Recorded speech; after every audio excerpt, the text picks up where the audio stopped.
Hello everyone, and welcome to the April 2025 edition of My PIP Monthly. This month's presentation is brought to you by Senior Partner Mark Masters and myself, Executive Partner Caitlin Milroy.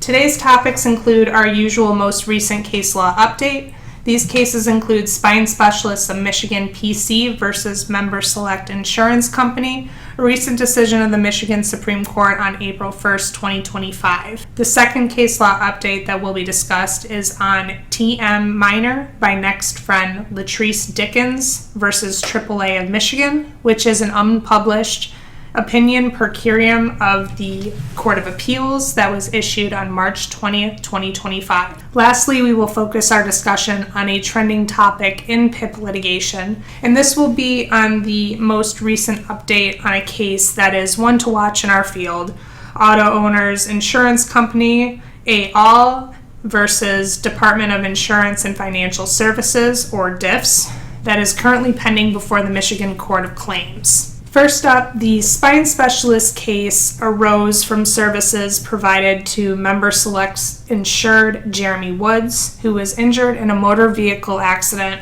on January 21st, 2017. The case before the Michigan Supreme Court was limited to services performed from April 15th through May 6th of the year 2019, including a spinal fusion performed on April 20th, 2019, billed at $118,800.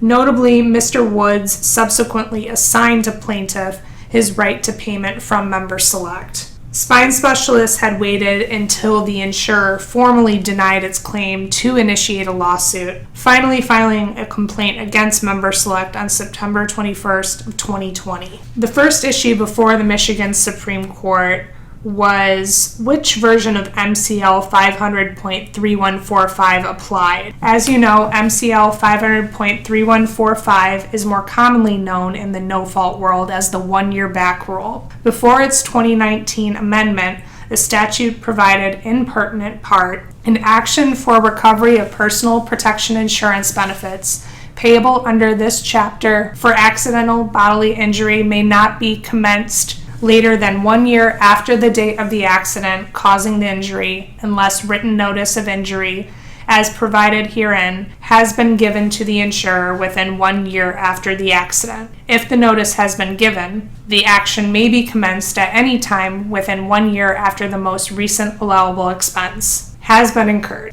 However, the claimant may not recover benefits for any portion of the loss incurred more than 1 year before the date on which the action was commenced. Again, that is MCL 500.3145 subsection 1 pre-amendment. In response to spine specialist claims, MemberSelect sought relief under this pre-amendment statute. Under the pre-amended version of Michigan's one-year back rule, because plaintiffs sought payment for medical treatment provided to Mr. Woods in April and May of 2019 in an action that commenced on September 21st, 2020, over 1 year after the date on which plaintiff incurred the allowable expense he sought to recover, plaintiff's claims would have been considered barred as untimely.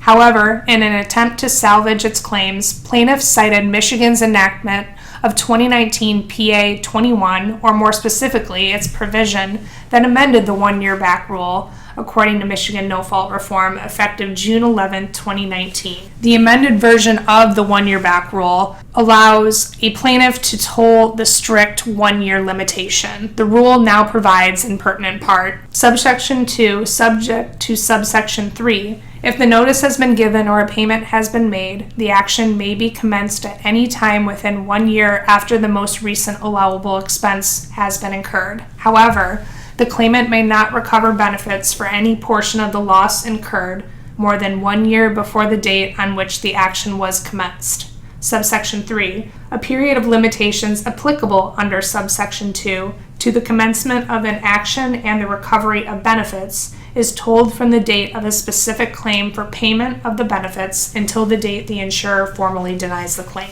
Given that these amendments went into effect on June 11, 2019, after the dates on which plaintiff rendered its services to Mr. Woods, the central issue in this action became whether plaintiff's attempt to retroactively apply the amended version of the statute and its ability to toll the strict 1 year limitation had merit.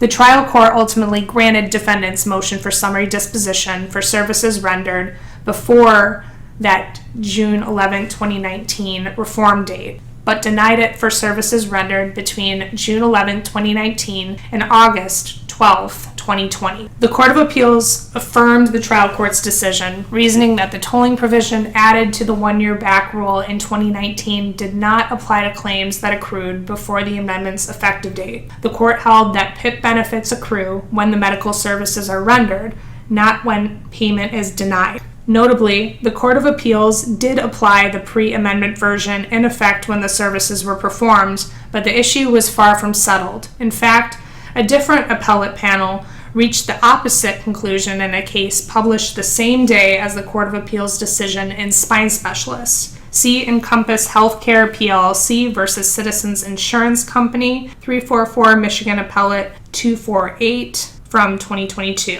which applied the post-amendment version since, quote, Encompass's complaint was filed after the amendments took effect, unquote. Writing for the majority in the Michigan Supreme Court, Chief Justice Clement rejected the provider's use of the Encompass case and determined that the claim was governed by the law in effect at the time the services were provided, affirming the Court of Appeals decision. The court reasoned that the one-year back rule affected substantive rights, and the substantive rights are governed by the law in effect at the time a cause of action accrues. A claim for specific no-fault benefits, quote, accrues at the moment medical services are rendered, unquote. Since all of the services in this case were provided prior to the amendment's effective date of June 11, 2019, the pre-amendment version controlled. That said, the date of accrual would be irrelevant if MCL 500.3145 had retroactive effect, which was the second issue before the court. This required much of the same analysis performed in Andrew versus USAA Casualty Insurance Company, the 2023 Michigan Supreme Court decision, only to the one-year back rule instead of the fee schedules, including use of the four retroactivity principles set forth by LaFontaine Saline, Inc. versus Chrysler Group, LLC, 496 Mich 26, 2014. The next case law update I will discuss is a case called TM Minor by Next Friend Latrice Dickens versus AAA of Michigan that was issued by the Michigan Court of Appeals on March 20th, 2025 and remains unpublished. The fact pattern on this one is that plaintiff Latrice Dickens, as next friend and mother of minor TM, filed suit against defendant AAA for defendant's alleged failure to pay PIP benefits as an assigned insurer relating to an October 21st, 2004 motor vehicle accident. Specifically, Ms. Dickens sought payment for provided attendant care benefits. Payment of the PIP benefits at issue was eventually made by defendant following a jury trial verdict before the 36th District Court. The verdict was within the District Court's jurisdictional limits of $25,000. The parties' stipulated judgment acknowledged the jury's determination that attendant care benefits were reasonably incurred for a specific time frame for a set amount of hours per day with a specific daily rate. The parties also agreed that the district court had jurisdiction to enter a judgment of up to $25,000, quote, exclusive of judgment interest, costs, and attorney fees, unquote. Plaintiff then moved for attorney's fees before the stipulated judgment was entered. Defendant argued that its failure to pay benefits was reasonable because the need for attendant care was reasonably in dispute, and further argued that the attendant care rate claimed was unreasonable. The parties then entered into an agreement regarding the payment of attorney's fees to plaintiff through the trial, even though defendant decided to eventually appeal the judgment. Notably, this case was pending for over 15 years with a lot of appellate procedural posture, but to summarize, the 36th District Court granted plaintiff's request for attorney's fees, and the Wayne County Circuit Court affirmed that decision. AAA eventually appealed to the Michigan Supreme Court and argued, 1. Defendant can't be liable for plaintiff's attorney's fees because its initial refusal to pay attendant care benefits was not unreasonable. 2. Defendant's exhaustion of all available appellate procedures did not constitute unreasonable delay. And 3. The trial court's consideration of a settlement agreement was in violation of MRE 408 and was therefore improper.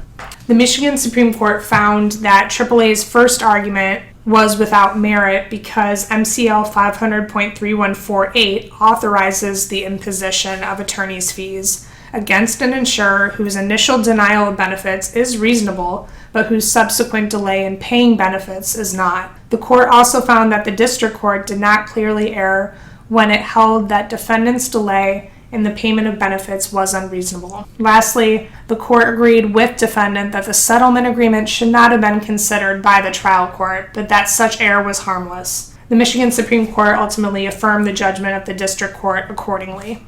Lastly, for our trending topics section, I felt the need to bring forward an update in the no-fault world with an interesting case, Auto Owners Insurance Company et al. Versus Diffs. This is an action filed by 13 different insurance carriers against Diffs on September 20th, 2024 in the Michigan Court of Claims. Plaintiff carriers filed suit for both declaratory and injunctive relief, arguing that the Michigan No-Fault Act's fee schedule statute cannot be applied to individuals injured in an accident prior to the June 11, 2019 reform date. On the other hand, Diffs argued that the fee schedule did apply to accidents before that date, and that is indicated in Diffs Bulletin 2023-21-INS. On February 21st, 2025, the court granted plaintiff carriers motion for summary disposition, ruling that Diffs incorrectly interpreted the Michigan Supreme Court's case decision of Andery versus USAA. The court granted the motion and ruled that the carriers were entitled to declaratory relief, but not injunctive relief. However, the court did allow the carriers to submit a proposed declaratory relief judgment draft under the 7-day rule. Plaintiff carriers then filed a proposed declaratory judgment on February 28, 2025, and Diffs objected to same and argued that the judgment was inaccurate to the court's ruling and contained omissions to same. Plaintiffs then filed a motion for entry of declaratory judgment on March 17, 2025. The parties have briefed the motion, and last the firm checked, we await the court's decision on that. That concludes the April 2025 edition of My PIP Monthly. If you have any questions, comments, and/or concerns, please feel free to reach out to myself, Caitlin Milroy, or Mark Masters directly through the contact info in the corresponding slide. Thank you all for tuning in.